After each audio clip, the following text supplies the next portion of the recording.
Shalom Ouvracha. Alors voilà, grâce à Dieu, l'épreuve. Alors, on est content d'être avec vous, tous ensemble.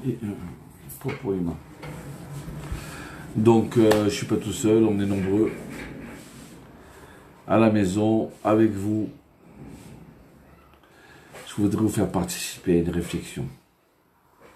Une réflexion que j'ai eue cette semaine. Importante pour nous, pour vous, pour tout la Israël et même pour toute l'humanité. Alors, déjà, je vous souhaite un bon Shabbat, bonne préparation de Shabbat. Parce que de préparer Shabbat, c'est un bonheur. De se fatiguer à préparer Shabbat, alors à ce moment-là, le Shabbat, on le reçoit avec un coup spécial. Il n'y a aucune grande différence entre celui qui met les pieds sous la table et qui fait rien, et celui qui prépare le Shabbat. Nos sages, ils disent que celui qui transpire pour préparer Shabbat, eh ben ça lui efface toutes ses fautes. Le goût du Shabbat, il n'a pas le même goût. Vous comprenez?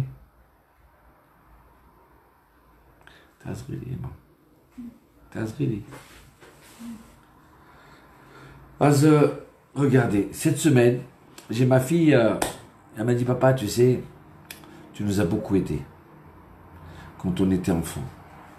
Je dis, ah bon, pourquoi? Il me dit, parce que chaque fois qu'on était libre, on faisait rien, tu sais quoi, va aider la voisine. Va aider une nouvelle femme qui a accouché, là, maintenant, elle a besoin de vous. Alors, c'est vrai. C'est vrai que mes enfants, dans la joie, on les habitue à travailler à la maison. Alors, je disais à ma femme, tu sais que cette petite Sarah, elle a 3 ans. Ah, donne-lui les chalotes, qu'elle les amène à table. Ah, elle était contente de les amener à table. Vous savez quoi?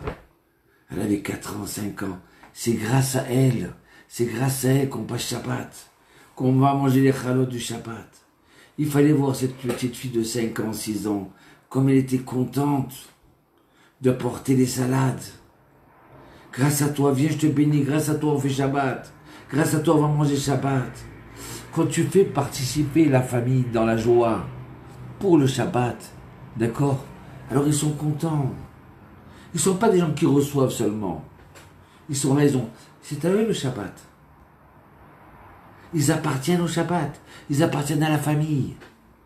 Ce n'est pas juste la maman qui a préparé. Mais c'est tout le monde à la fois. La Gemara elle ramène que les rabbinim, quand on les venait chercher le vendredi matin, pour leur poser une question, un il était en train de couper du bois, l'autre était en train de préparer du poisson, l'autre il faisait le ménage. Quoi? Le grand rabbi d'Israël, il fait le ménage? Bien sûr, parce que le Shabbat c'est quelque chose de tellement beau. Moi aussi je veux participer. Donc quand toute la famille participe, le goût n'est pas le même. L'ambiance, le fait de participer, on a un esprit sain. On est en bonne santé.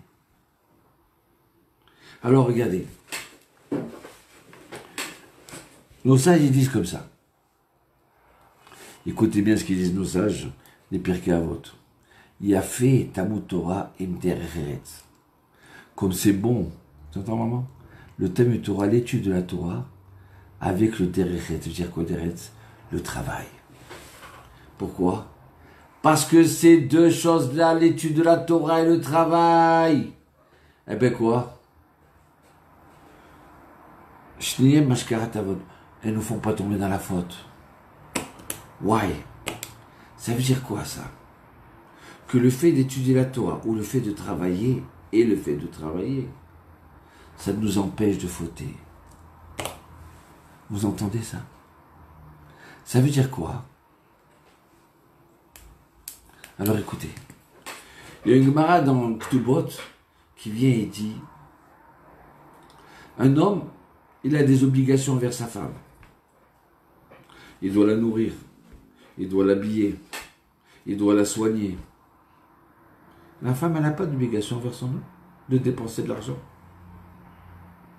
C'est l'homme qui s'oblige vers sa femme. Par contre, de s'occuper de la maison, la femme, elle doit faire ça. Maintenant, nos sages disent, mais si la femme ou le mari, ils amènent 100 servantes, il dit, c'est quoi, je suis tellement content, regarde, j'ai une servante pour te faire la lessive, j'ai une servante pour t'occuper de Sarah, j'ai une servante pour t'occuper de Chaïm, j'ai une servante pour te nettoyer toute la maison, pour nettoyer chaque pièce. Donc on n'a pas besoin. Tu sais que tu vas faire, ma femme, tu vas rester assise et tu fais rien. Donc la Gemara dit non, la femme elle n'a pas le droit de rester à la maison sans rien faire. Nous s'agissons pourquoi? Puisqu'il y a 100 servantes, pourquoi qu'elle a qu'à s'asseoir tranquillement?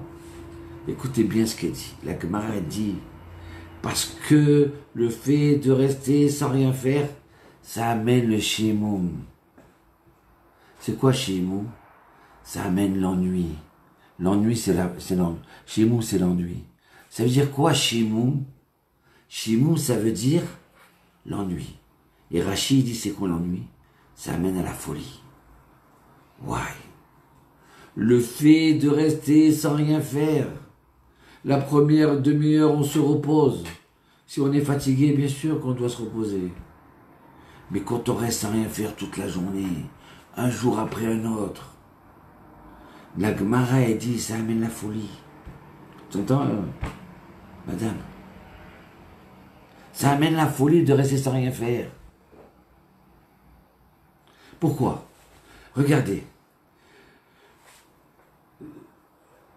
Une autre explication, Shimoum, ça amène la débauche. Ça amène la faute. Le fait de rester sans rien faire, alors à ce moment-là, un homme ne peut pas rester sans rien faire. Une fois qu'il s'est reposé, qu'il a retrouvé ses forces, et qu'il continue à rien faire, eh bien ça l'amène à la faute. Il n'y a pas de vide dans la nature. Il n'y a pas de vide dans la tête de l'homme. C'est où il se met à travailler, ou il se met à étudier. Mais s'il n'est pas occupé, alors ça l'amène ou à la folie, ou alors ça l'amène à la débauche, à la faute. Écoutez bien cette sagesse-là, mamache. Ce secret que la Gemara vient nous dire. Même si la femme, elle a 100 ouvrières, 100 servantes, il faut qu'elle s'occupe. Parce que si elle ne s'occupe pas, elle devient un danger, la pauvre. Elle risque de tomber malade. Alors écoutez bien. Le fait de se reposer, c'est très bien. Mais il y a des gens qui se reposent de se reposer. Ça ne te repose pas, au contraire. Qu'est-ce qui se passe? La personne, elle arrive.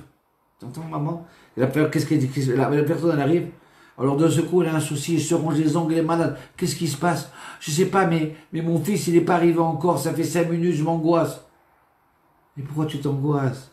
J'ai eu l'embouteillage. Combien d'angoisses on a dans la vie? D'accord? Peut-être que j'ai vu que j'ai un rhume, et du rhume, ça peut donner à la grippe, et de la grippe, ça peut donner à ça. Ouais, on devient malade sur une chose, on s'inquiète sur des choses qui sont peut-être inexistantes. Il y a une chance sur 1 million que ça arrive. Une chance sur 1 million que ça arrive, et on s'angoisse toute la journée sur ça. Pourquoi? Parce qu'on n'a rien à faire. Nos sages, ils nous disent que celui qui ne fait rien, la batala, ça amène la folie. Ça amène la faute. Donc alors, ce confinement-là, moi je vous dis sincèrement, je ne l'ai pas senti ce confinement. J'ai kiffé. Pourquoi? Parce que tout le temps on est en train de courir à droite, à gauche, là maintenant. Ouais, on s'est reposé. J'ai pu étudier mes livres que je voulais étudier. Il y avait des sujets que je devais rattraper. C'était kiffant pour moi. Quelqu'un qui est dans le jvung, dans l'étude de la Torah, Ah tiens, il faut que je réfléchisse sur cette Gemara. Il faut que je pense qu'est-ce qu'il a voulu dire Hillel, qu'est-ce qu'il a voulu dire Shammai. Mais une vie entière, ça suffit pas. Quand on a le goût de la Torah, mais quand on a rentré dans la tête de la Torah, donc à cela, on a plein de questions à répondre. Et comment on s'explique? Est-ce qu'on peut faire ça Shabbat? Est-ce qu'on peut faire ça dans la semaine? Est-ce qu'on a le droit de se marier? Il y a des questions super intéressantes. Alors il y a des gens qui ont pris le confinement comme quoi, toute la journée ils écoutent les informations. Jusqu'à qu'ils deviennent malades. Ou alors ils disputent avec leur femme. Ah, jusqu'à maintenant, il n'avait pas fait attention. Et pourquoi comme ça? Et pourquoi comme ça? Et pourquoi comme ça? Ou d'un seul coup, c'est la femme qui se dispute avec elle. Il dit, moi, pourquoi tu es assis comme ça? Et pourquoi tu t'assois pas comme ça? D'un seul coup, il ne la lâche plus. Ou c'est lui qui la lâche pas. Pourquoi? Il n'a rien à faire. Il devient fou, donc il se dispute. L'ennui, Ken, il amène la folie. Combien de gens ils ont pris des médicaments psychiatriques parce que comment tu peux rester seul? J'aurais voulu voir mes enfants, mes petits-enfants, les pauvres, les grands-parents. Mais une personne comme le Rav Yosef, une personne comme un docteur qui devait faire encore approfondir dans sa médecine. Donc il y avait du temps maintenant. Donc c'est sûr que le confinement, il n'est pas bon à la base. Donc qu'est-ce qu'il faut faire? Il faut le rendre utile. Il faut le transformer comme quelque chose de bon. Et il y a de quoi faire. C'est l'occasion de s'asseoir avec ses enfants, de discuter avec ses enfants, de raconter une blague, de danser avec eux. Nos sages, ils nous disent que la batala, le fait de rien faire. Regardez, moi j'ai cassé une phalange de ma main. Et pendant 1 mois, j'ai pas bougé ma main. Eh bien maintenant, ça m'est difficile de fermer la main. Les gens, à force de se reposer, leurs membres ils sont engourdis. Demande à faire quelque chose. Ah, je suis fatigué. Comment tu es fatigué, mais tu t'es reposé? Oui, le membre il commence à s'alourdir. Donc c'est sûr et certain qu'on n'a pas demandé maintenant d'utiliser nos enfants et de commencer à les crier, faites quelque chose, ne restez pas sans rien faire. Il faut faire ça avec sagesse, avec une sagesse, avec réflexion. Mais le fait que la femme ou le mari, ils font tout à la maison et que les enfants, ils sont que des receveurs, eh bien, ils deviennent malades, les pauvres. Ils ne participent pas avec la famille. Alors, c'est sûr qu'ils ne veulent pas travailler a priori. Mais si on les met dans une ambiance, allez, mon fils, c'est ta chambre, c'est ta maison, grâce à ça, on mange. Allez, viens, on fait tous ensemble. Comme ça, Abraham, il a habitué Ishmaël. Comment c'est possible qu'Ishmaël, ils reçoivent l'hospitalité? Les vrais musulmans, ils savent l'hospitalité. Comment ça se passe? Comment? Parce qu'ils ont appris ça d'Abraham Avinu. Parce qu'Abraham Avinu, quand il recevait les invités, il faisait participer Ishmaël avec lui. Donc, ils étaient occupés, la maison, tout le monde travaillait dans la maison, dans la joie. Sans s'énerver, sans crier. Regardez.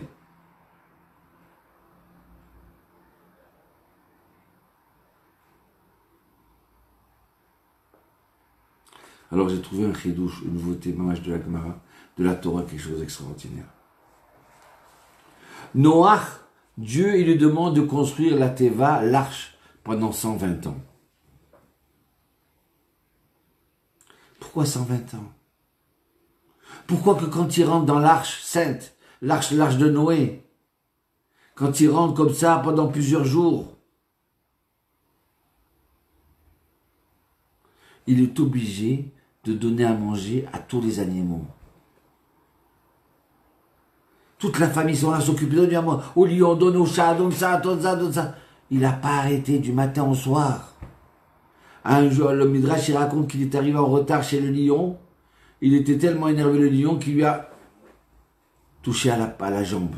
Il a blessé à la jambe. Et à ce moment-là, Noir, il boitait. Pourquoi utiliser Noir comme ça? Et alors quoi? Noir, il va rester 150 jours avec ses enfants sans rien faire. Mais il va devenir fou. Donc, Kakodesh Hu, il a pensé que c'est bien que Noir il s'occupe dans la Teva, dans l'arche, pour pas devenir fou. Il y a une autre raison aussi qui est belle, c'est parce que, étant donné que c'était une société qui était anti-Chesed, contre-donnée, ils volaient au contraire, ils prenaient aux autres. Donc Noir, il fallait qu'il donne, qu'ils n'arrêtent pas de donner, toute la famille, pour que la génération de suite, d'après, ils sont là pour donner. Donc, jusqu'à Noir, on vivait jusqu'à 1000 ans, 900 ans. Et puis voilà que Noir, Abraham, c'est passé, après Noir, c'est passé à 120 ans. Qu'est-ce qui se passe? Pourquoi? Parce que les gens qui vivaient longtemps, ils n'avaient rien à foutre. Ils s'ennuyaient. Donc ils ont fait Sodome et Gomorrhe. Le déluge, vous savez c'est quoi le déluge? Parce que les animaux, ils fautaient aussi. Les hommes, ils fautaient. Avec, pas leurs femmes, avec des animaux.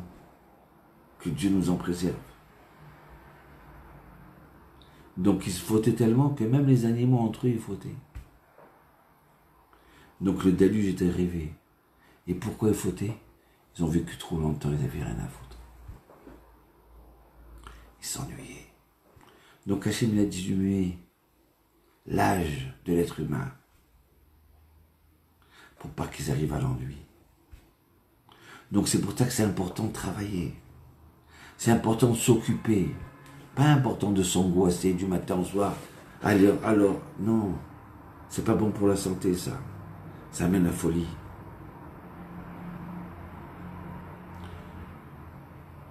Je suis sûr et certain qu'il y a certaines maladies qui sont aujourd'hui, qu'il n'y avait pas avant. Vous savez pourquoi?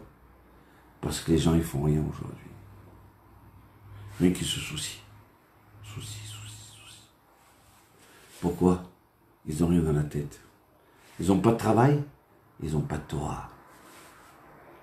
Regardez quelqu'un qui étudie la Torah. Il peut rester toute la journée en train de réfléchir, en train de parler, en train de se disputer avec son copain. Mais non, je te dis qu'il a tort. Rabbi Akiva va vous dire ça, Rabbi Shimon il va vous dire ça. Ils vivent. C'est extraordinaire. Vous comprenez que pour ça qu'il faut faire travailler toute la famille.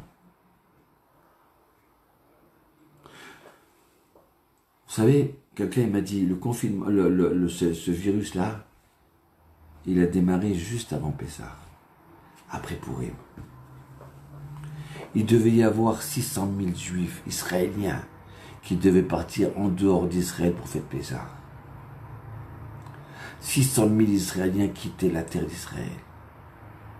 600 000 Israéliens mettre les pieds sous la table et pas cachériser sa maison. Ils avaient le droit, ils vendent la maison.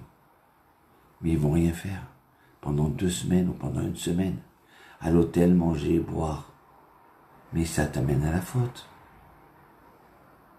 Tu vas avec tes enfants à l'hôtel pendant 1 semaine, 2 semaines, tu fous rien. Tu arrives à la faute.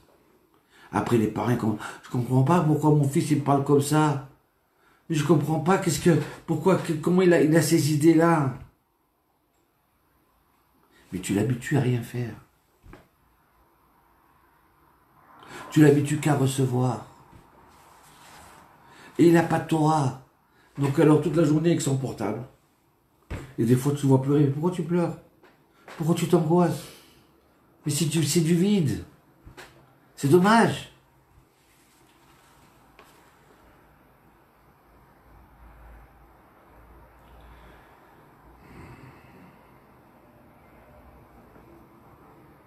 Vous savez quoi?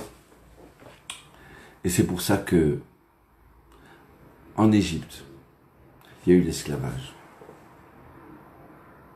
Pour pas qu'il... Mais pareil, Nabucodonosor, quand il a fait sortir les Juifs en exil d'Israël, il a dit à ses officiers, ne les laissez pas un instant. Parce que s'ils ont un instant de libre, ils vont se mettre à prier. Ils vont reprendre leurs esprits. Ils vont se mettre à prier.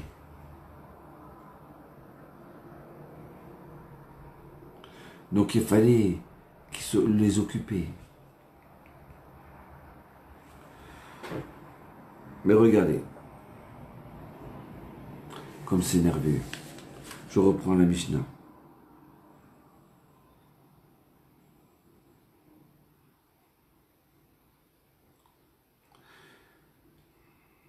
Yafé Talmud Torah. Qu'est-ce que c'est bon l'étude de la Torah avec le travail. Pourquoi? Parce que c'est deux choses à la fois. Hein, ces deux choses, elles enlèvent la faute. Elles nous empêchent de tomber dans la faute.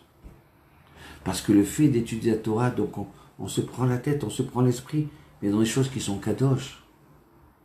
Je vais commencer à réfléchir, d'accord?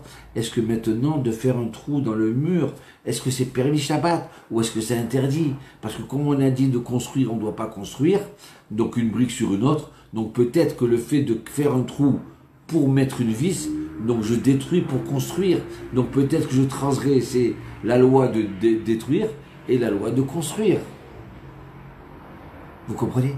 Donc la personne elle se prend la tête, elle réfléchit, elle comprend ce midrash. Qu'est-ce qu'il voulait dire ce midrash? Qu'est-ce qu'elle voulait dire cette Gemara? Qu'on n'a pas le droit de donner à une femme, même si elle a 100 servantes, de les rester à rien faire. On n'a pas le droit de la laisser rien faire. On n'a pas le droit de rester des retraités. D'accord? Ils travaillent jour et nuit, et puis d'un seul coup, il n'y a plus rien à faire. Regardez comme c'est drôle, que Dieu nous en préserve. Beaucoup de retraités, ils quittent ce monde-là une fois qu'ils s'arrêtent de travailler. Qu'est-ce qui s'est passé? Ben, ils se disent, je ne sers plus à rien. Et ils s'ennuient. Ils commencent à s'angoisser. Ah, mais pourquoi je tousse? Ah, mais pourquoi j'ai dormi une minute en moins? Pourquoi j'arrive pas à dormir dans mon lit maintenant? Peut-être je suis malade, peut-être j'ai quelque chose. Le cerveau, c'est comme la terre. La terre, tu plantes des radis, il va pousser des radis. Tu plantes de la lavande, il va pousser de la lavande. Si tu laisses pousser rien du tout, si tu mets rien, tu sèmes rien. Donc la pluie, elle tombe.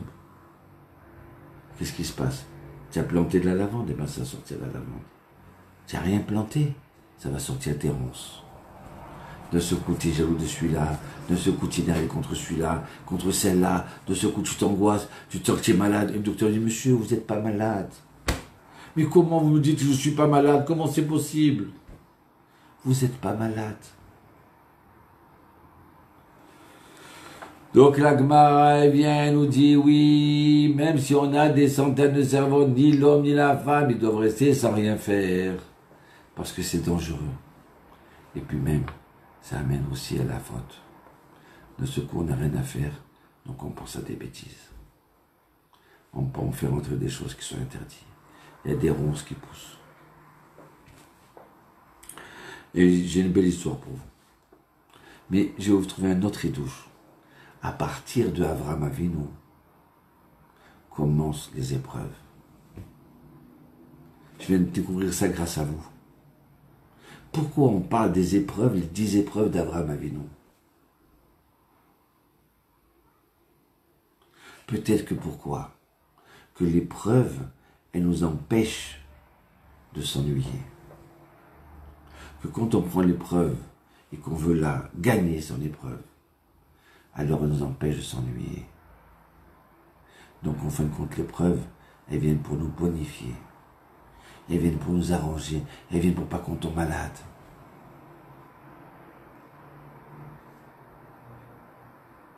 Mais il y a un repos qui est bénéfique, qui est une bracha.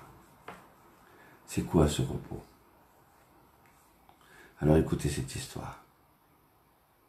Une histoire qui s'est passée il y a 2 ans de ça. Elul, le 10 Elul, peut-être c'était au mois d'août 2018. Une histoire qu'un rave que je connais bien. C'est un rave qui raconte des histoires, comme moi.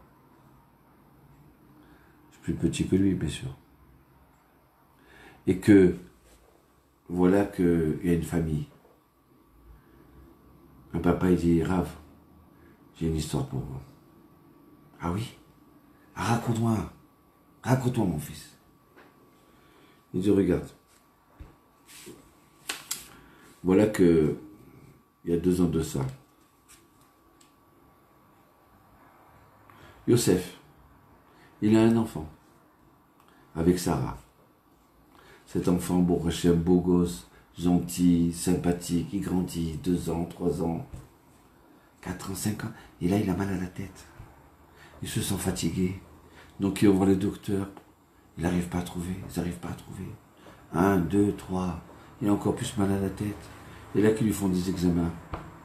Et à l'hôpital en Israël, on lui dit, venez demain, on va vous parler. Le professeur et les médecins, on s'est réunis. Et on doit vous annoncer que l'enfant, il a une tumeur dans la tête. Et là, les enfants, la famille sont écroulés. Une tumeur dans la tête. Non, mais on peut opérer. Peut-être que Mertechel, ça va passer. Oui, mais la tumeur, elle est mal placée. C'est une opération qui est très grave, très compliquée. Elle va durer plusieurs heures. On ne sait pas si on va pouvoir tout enlever, parce qu'on ne veut pas toucher certains endroits. Bon, la famille sort de là-bas, esquintée. La maman, elle pleure, elle éclate en pleurs. Et le papa aussi. Il rentre à la maison, toute la famille, elle pleure. Qu'est-ce qu'on va faire? Et voilà qu'au bout de quelques jours, tout le monde, les voisins, ils sont là. Pour Hachem en Israël, que Dieu nous en préserve, qu'on ne soit pas dans la souffrance, mais tout le monde est autour de nous. Tout le monde nous aime, tout le monde veut nous aider. Et voilà qu'il y a quelqu'un qui dit, et si vous allez voir un rave, ce rave-là, il y a un rave, un vrai, un tzaddik. La mère a dit, pourquoi pas? Yosef, viens, on y va. Ils arrivent là-bas, ils éclatent en pleurs. Et le rave, il pleure avec eux. Donnez-moi son prénom. On va prier pour lui. J'espère que Dieu fasse un miracle. Ça fait trop de peine, un enfant comme ça de 5 ans. Et le rave, il pleure, et la maman, elle pleure, et le papa, il pleure. Et voilà qu'ils vont pour partir. Il leur avait dit, attendez 2 secondes. Regardez. Le Shabbat, c'est un cadeau. Le Shabbat, c'est une bracha. Le Shabbat, les anges, ils viennent à la maison pour bénir la famille. Hachem, il a béni le Shabbat. Vous savez pourquoi les Tunisiens, ils ont le 5? Ils mangent du poisson, ou ils mettent un poisson dans la maison. D'accord? C'est contre la Inara. Et pourquoi contre la Inara? Parce que Hachem, il a béni le 5e jour, le jeudi. Comme Dieu, il a béni le jeudi, d'accord, spécial, aux poissons qu'il leur a dit, multipliez-vous. Donc alors le 5, il a une force spéciale. Alors encore plus, quand Hachem, il a laissé reposer Shabbat, et il a béni le Shabbat, il a terminé sa création le Shabbat. Alors encore plus que la bracha, elle est plus grande. Mes enfants, faites Shabbat. Peut-être qu'avec l'aide de Dieu, il y aura un miracle.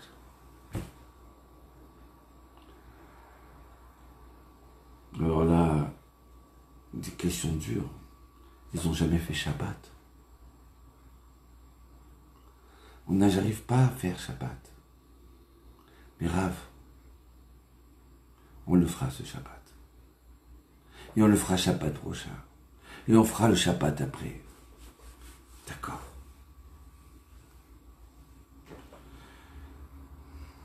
Écoutez bien. Et voilà que à l'hôpital, ils continuent les examens. Et la famille sont à côté de l'enfant. Et ils pleurent. On est mercredi ou jeudi, je ne sais pas. Et là, il y a quelque chose qui se passe.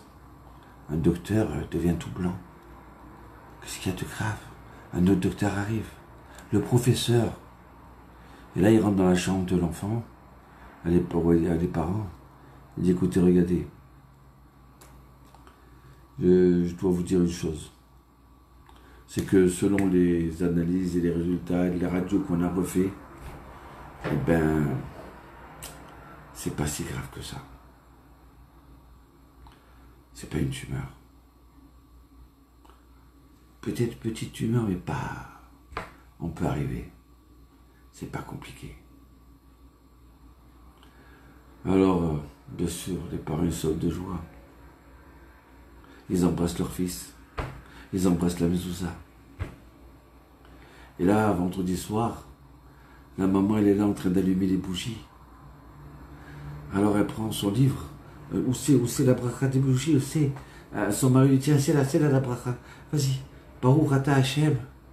Elokeinu melech haolam. Le'adigner. C'est le Shabbat.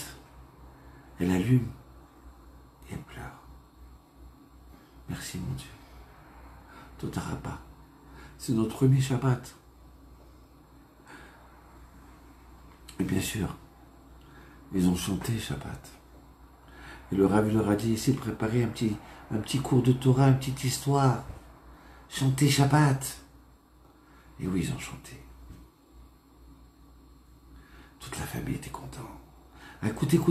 Écoutez cette histoire sur Shabbat. Regarde, je l'ai entendu, regardez, quelqu'un m'a dit, j'ai pas de Torah à faire, j'ai rien à dire. Alors mais tu sais quoi, tu vas dire ça à table. Et là, tout le monde était en train d'écouter. C'est le Shabbat.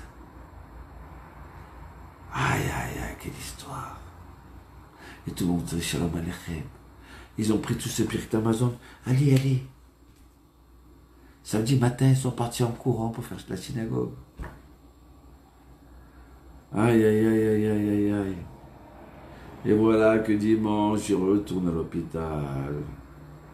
Il y avait leur fille qui était là-bas, tout le Shabbat. Lundi, le docteur il dit, écoutez, excusez-moi, mais qu'est-ce qu'il y a encore? La maman, le papa, il les voit rentrer tous les docteurs, les professeurs là dans la chambre. Qu'est-ce qui se passe? Dites-moi, qu'est-ce qui se passe? Ma mère, elle me disait, Kher, quelle bonne nouvelle. Kher, ça veut dire, c'est une bonne nouvelle hein, que tu vas m'annoncer. Hein. Alors elle a dit, écoutez, je voudrais vous dire que même l'opération, il n'y a plus besoin. Il n'y a plus rien. Tout s'est effacé.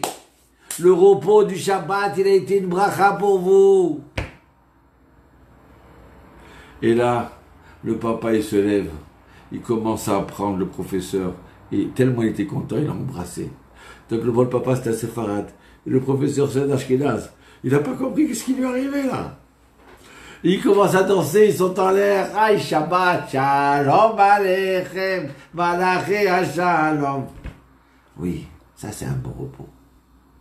Parce qu'on se repose le corps, mais on continue dans les prières. On est dans la joie du Shabbat. On est dans l'étude du Shabbat. On prend un livre en français, en hébreu, et on veut comprendre qu'est-ce qu'il veut dire ce midrash là. Qu'est-ce qu'il y a? Il y a plein de livres aujourd'hui en français, du Rabbi Citrus, du Ravi Shurun, du Rabbanim. On peut écouter un petit cours sur Internet au lieu d'écouter les informations. Et comme ça dit, mes enfants, j'ai quelque chose à vous raconter, Shabbat. Il faut l'enjoliver, le Shabbat. Ce repos-là, c'est pour redonner des forces spirituelles. Alors, si jamais on est à la maison, si jamais on est à la retraite, si jamais on est dans le confinement, il y a plein de choses à faire le Shabbat, dans ce confinement-là. Même si c'est pas Shabbat. Prenez des livres, étudiez. Téléphonez à votre rabbin qui vous donne un chidouche, une nouveauté. On vous souhaite maintenant une bonne santé, qu'Hachem vous protège, qu'Hachem vous bénisse, bémet, et faites partager. Mes amis, vous ne savez pas savoir quel retour j'ai. Des gens qui me disent, ouais, heureusement, le fait de partager la Torah, c'est une bénédiction. Chacun qui va écouter, qui va faire Shabbat, ou qui ne va pas s'angoisser, qui ne va pas rester dans l'ennui. Mais vous allez gagner des actions mieux que la bourse. Shabbat shalom.